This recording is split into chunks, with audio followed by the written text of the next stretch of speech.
Good morning, students. I am Dilshad Khan. We will discuss today the active and the passive voice. So now listen and watch carefully. The active and passive voice is very important to English. So I want to give a short formula. How can we change the direct active and the passive voice? So let's start and see here. हम यहाँ पर एक लेंगे voice.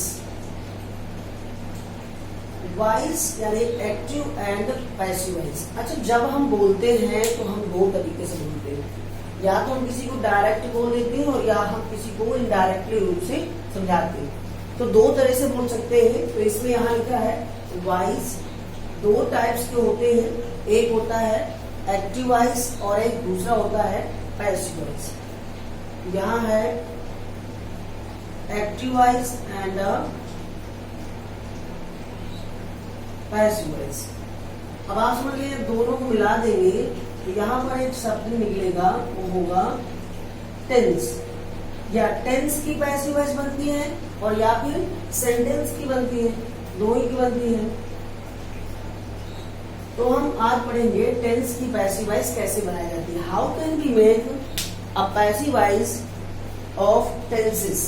तो आज हम tenses पे पढ़ेंगे and tomorrow will study will discuss about sentences.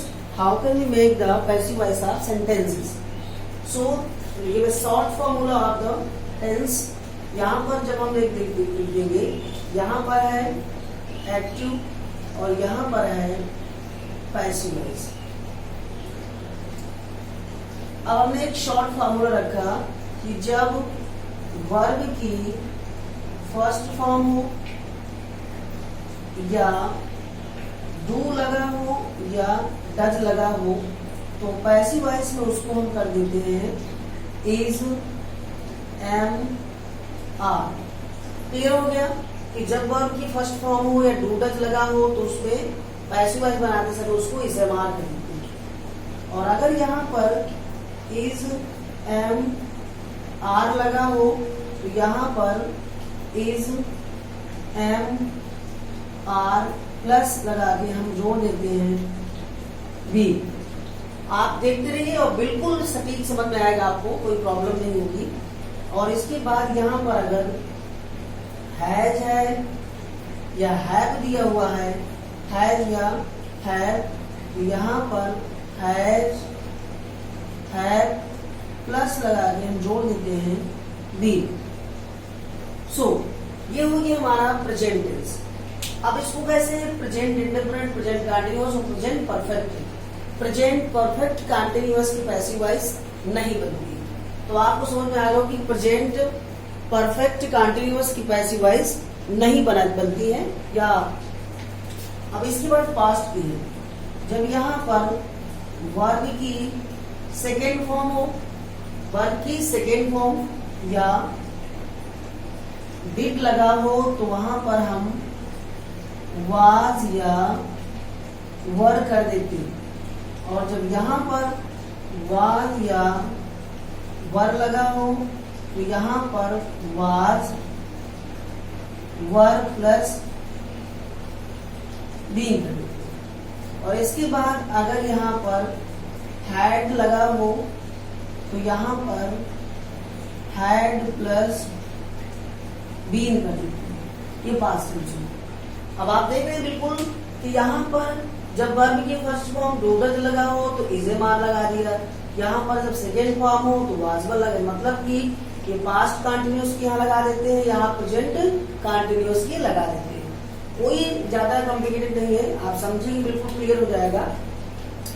और जब यहाँ पर विल या शैल दिया हो तो यहाँ पर विल या शैल के साथ में बी बढ़ा देते हैं। और जब यहाँ पर विल, शैल प्लस हैव दिया हो तो यहाँ पर will, shell plus have plus हम जोड़ देते हैं बी। ये फ्यूचर हो गया। बस टेंसेस में आपको सिर्फ 8 टाइप्स ही पढ़ना है, यानी 3 प्रेजेंट के, 3 पास्ट के और 2 फ्यूचर की। फ्यूचर इंडेफिनिट और फ्यूचर परफेक्ट टेंस ये बनते हैं। फ्यूचर कंटिन्यूअस और फ्यूचर परफेक्ट कंटिन्यूअस की पैसिव वॉइस नहीं बनती है। अब यहाँ पर एक सबसे इम्पोर्टेंट जो बात आती है, पैसिव वॉइस का फॉर्मूला क्या होता है। तो पैसिव वॉइस का फॉर्मूला होगा, आप हमेशा याद रखिएगा, सबसे पहले हम ऑब्जेक्ट लाते हैं, फिर इसके बाद हेल्पिंग वर्ब लाते हैं और इसके बाद वर्ब की थर्ड फॉर्म लाते हैं, फिर बाई लगाते हैं और फिर सब्जेक्ट लिखते हैं। मुझे लग रहा है कि आपको बहुत अच्छे समझ में आएगा जब आप देखेंगे इसे। मैं आपको एग्जाम्पल देके समझा रहा हूँ, एग्जाम्पल दे रहा हूँ मैं। जैसे एग्जाम्पल है यहाँ पर, example number 1, Ram does his work। अब आप बिल्कुल छोटे सेंटेंस को देखना कि राम ने अपना काम करता है। तो राम ने अपना काम या राम अपना काम करता है। तो यहाँ पर हमने देखा ये सब्जेक्ट हो गया, ये वर्ब हो गया और ये ऑब्जेक्ट हो गया। अपना काम यानी ऑब्जेक्ट के रूप में आएगा। अब इसको हम उठा करके इस फॉर्मूला रख देते हैं। तो सबसे पहले हम ऑब्जेक्ट लाएंगे तो हो जाएगा his वर्ब। अब यहाँ पर वर्ब की देखिए फर्स्ट फॉर्म लगी है। तो जब वर्ब की फर्स्ट फॉर्म लगी है या डू डज लगा होता है, यहाँ पर हालांकि डज नहीं आया, ये हेल्पिंग वर्ब है, सॉरी वर्ब के रूप में आया डज, इसलिए यहाँ पर हमने वर्ब की फर्स्ट फॉर्म ही लेंगे। तो यहाँ पर हमने लगा दिया हिज वर्क, एक सिंगुलर फॉर्म है तो लगा देंगे हम इज, यानी कि हेल्पिंग वर्ब आ गया। और यहाँ देख लीजिए इज लगा दिया, हिज वर्क एक सिंगुलर है। इसके बाद करा वर्ब की थर्ड फॉर्म लगाना है। तो वर्ब की थर्ड फॉर्म क्या होता है, डन। इसके बाद हमने बाई लगा दिया, बाई लगा के सब्जेक्ट क्या हमारा राम, तो हमने राम को उठा करके यहाँ कर दिया। अब ये हमारा कंप्लीट पैसिव वॉइस बन गया। दूसरा देख लेंगे हम, तो यहाँ पर दूसरा है शी राइट्स अ लेटर। अब देखिए यहाँ पर सब्जेक्ट है, वर्ब है और ऑब्जेक्ट। फिर से हम वही करेंगे, तो लेटर उठा के यहाँ ले आएंगे, अ लेटर। अब अ लेटर एक सिंगुलर है, पहले बात तो लेटर्स नहीं है, लेटर है। और दूसरी बात एक लेटर लिखा है, तो जब एक लेटर होता है तो हम यहाँ लगाएंगे is. A letter is third form होगी, राइट का क्या होता है, रिटन।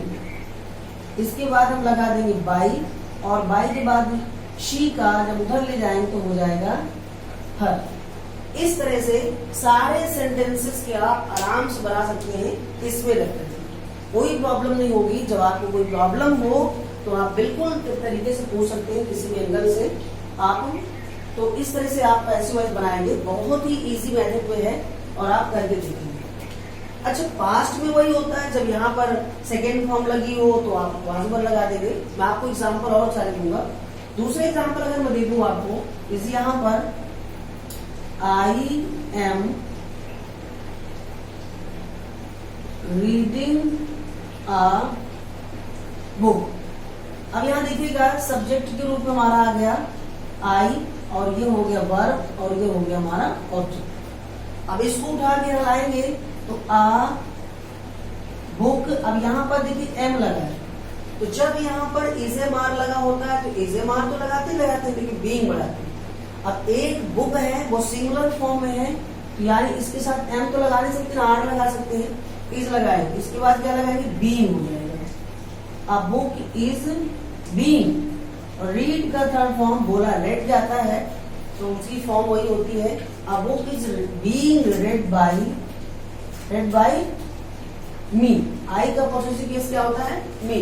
अब आपको अगर पॉसेसिव केस की कोई प्रॉब्लम होती है तो इस तरह से आई का होता है मी, माई, माई। शी का ऑब्जेक्ट होता है हर, और यहाँ होता है हर्स। यू का होता है यू, और यहाँ पर हम ले लेंगे योर और योर्स भी होता है। ही का ले लेंगे तो यहाँ होता है हिज और हिम। वी का लेंगे तो हो जाएगा अस और अवर। दे का लेंगे तो यहाँ होता है देम और यहाँ होता है देयर। तो ये आपकी पोसेसिव केस मैंने लिख दिया है शॉर्ट में, आप इनको जाकर क्लियर कर लीजिए। तो please watch the video carefully and I will discuss today tomorrow the rest of exercises, and we will talk about the exercises and I try to build exercise a lot of these. So today only the learn this table and try to understand how can we change active to passive voice. So this is very easy and I hope that you understand very well. Thanks, have a nice day.